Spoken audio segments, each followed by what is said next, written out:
Hi friends, welcome to my channel. ఈరోజు మన topic ఏంటంటే ఏపీ రాష్ట్ర వ్యాప్తంగా ఏపీలో మనకు అమ్మఒడి పథకం అంటే ప్రస్తుతం తల్లికి వందనం పథకం ద్వారా అయితే కనుక 15,000 రూపాయలు అయితే జమ చేస్తున్నారు. జూన్ 12వ తేదీన అయితే కనుక ఈ పథకానికి సంబంధించిన నిధులు విడుదల చేస్తామని అయితే కనుక సీఎం నారా చంద్రబాబు నాయుడు గారు అయితే చెప్పడం జరిగింది. సో మరి ఎవరెవరు అర్హులు అవుతారు, దానికి సంబంధించిన పూర్తి ఇన్ఫర్మేషన్ అనేది ఈ వీడియోలో అయితే తెలుసుకుందాము. వీడియోని అయితే స్కిప్ చేయకుండా చివరి వరకు చూడండి. వీడియోలోని ఇన్ఫర్మేషన్ నచ్చినట్లయితే ఛానల్ని సబ్స్క్రైబ్ చేసుకోండి. వీడియో యూస్ఫుల్ అనిపిస్తే కనుక మీ ఫ్రెండ్స్ అండ్ ఫ్యామిలీ మెంబర్స్కి మన వీడియోస్ని షేర్ చేసి నాకు సపోర్ట్ చేయండి. లేట్ చేయకుండా టాపిక్లోకి అయితే వెళ్ళిపోదాము. సో ఏపీ రాష్ట్ర వ్యాప్తంగా ఏపీలో మనకు తల్లికి వందనం పథకానికి సంబంధించి అంటే అమ్మఒడి పథకానికి సంబంధించి మొదటి విడత 15,000 రూపాయలు అయితే జమ చేయబోతున్నారు. సో జూన్ 12వ తేదీన అయితే కనుక డబ్బులు విడుదల చేస్తామని అయితే చెప్పారు. అంటే ఏంటంటే కనుక మనకు ప్రస్తుతం ఏపీలో సమ్మర్ హాలిడేస్ అయితే ఉన్నాయి. సమ్మర్ హాలిడేస్ కంప్లీట్ అయ్యి జూన్ 12వ తేదీన మనకు స్కూల్స్ రీఓపెన్ చేయడం అయితే జరుగుతుందన్నమాట. సో ఆ తేదీ లోపు అయితే కనుక డబ్బులు జమ చేస్తామని అయితే కనుక చెప్పడం జరిగింది. మోస్ట్లీ మనకు జూన్ 12 నుంచి 15వ తేదీ మధ్యలో అయితే కనుక డబ్బులు జమ చేసే అవకాశం అయితే ఉంటుందన్నమాట.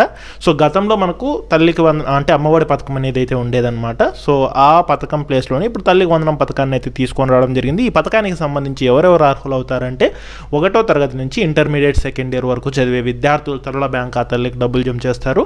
సో స్కూలుకు వెళ్ళేటువంటి ఒక్కొక్క విద్యార్థికి, ఒక విద్యార్థి వెళ్తుంటే 15,000, ఇద్దరు వెళ్తుంటే 30, ముగ్గురు వెళ్తుంటే 45, నలుగురు వెళ్తుంటే 60,000 వరకు కూడా జమ చేసే అవకాశం అయితే ఉంటుందన్నమాట. సో మొత్తంగా ఈ పథకానికి సంబంధించి బడ్జెట్ కూడా కేటాయింపు అయితే చేశారు. దాదాపుగా 9,600 కోట్లను బడ్జెట్లో అయితే కనుక కేటాయింపు అయితే చేయడం జరిగిందనమాట. సో మరి త్వరలోనే విధి విధానాలు అంటే మనకు టైం తక్కువగా ఉంది కాబట్టి విధి విధానాలు గైడ్ లైన్స్ అయితే ప్రభుత్వం విడుదలైతే చేయవలసి ఉంది.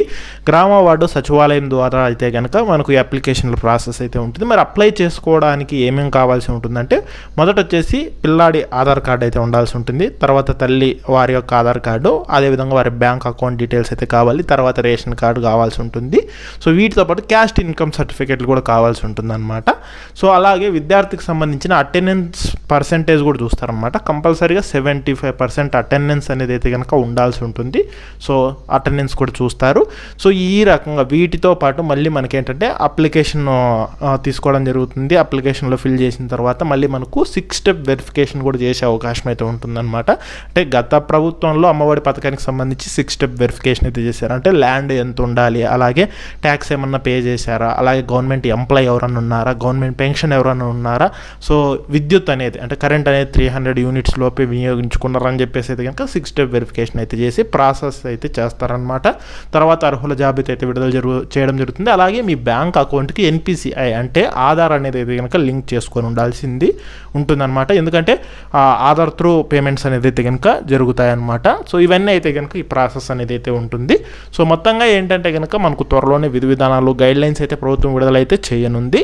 సో మొత్తానికి జూన్ 12వ తేదీలోపు డబ్బులు విడుదల చేస్తామని అయితే చెప్పారు. సో టైం లేదు, మనకు తక్కువ రోజులు ఉంది కాబట్టి వెంటనే జరిగే అవకాశం ఉంటుంది కాబట్టి సో ముందుగానే ఎవరైనా కానీ రేషన్ కార్డ్ జెరాక్స్ కావాల్సి ఉంటుంది. అలాగే క్యాస్ట్ ఇన్కమ్ సర్టిఫికేట్లు కూడా అప్లై చేసి పెట్టుకోండి. కంపల్సరీగా అడుగుతారనమాట ఇవి. సో ఇవి తీసి పెట్టుకోండి. అలాగే బ్యాంక్ అకౌంట్ లేకపోతే బ్యాంక్ అకౌంట్ చేయించుకోండి. అలాగే బ్యాంకుకి ఆధార్ లింక్ లేకపోతే ఆధార్ చేసుకోండి. అలాగే ఇప్పుడు పిల్లాడి ఆధార్ ఉంటుంది కదా, పిల్లాడి కానీ పాప కానీ ఆధార్ కానీ ఆధార్ డీటెయిల్స్లో ఏమన్నా తప్పు ఉన్నాయా అనేది కూడా ఒకసారి అయితే కనుక ముందుగానే మీరు చెక్ చేసుకోండి. సో ఇవన్నీ ప్రాపర్గా కరెక్ట్గా పెట్టుకున్నట్లయితే మీరు పథకానికి అప్లై చేసిన వెంటనే అయితే కనుక మీరు ఎలిజిబుల్ అయితే అవ్వడం జరుగుతుందన్నమాట. సో ఇది లేటెస్ట్ అప్డేట్స్ అయితే కనుక. దీనికి సంబంధించి చిన్న అప్డేట్స్ వచ్చినా నేను మన ఛానల్ తప్పకుండా అయితే పోస్ట్ చేస్తాను. అప్డేట్స్ మిస్ కాకుండా ఉండాలంటే ఛానల్ని సబ్స్క్రైబ్ అయితే చేసుకోండి.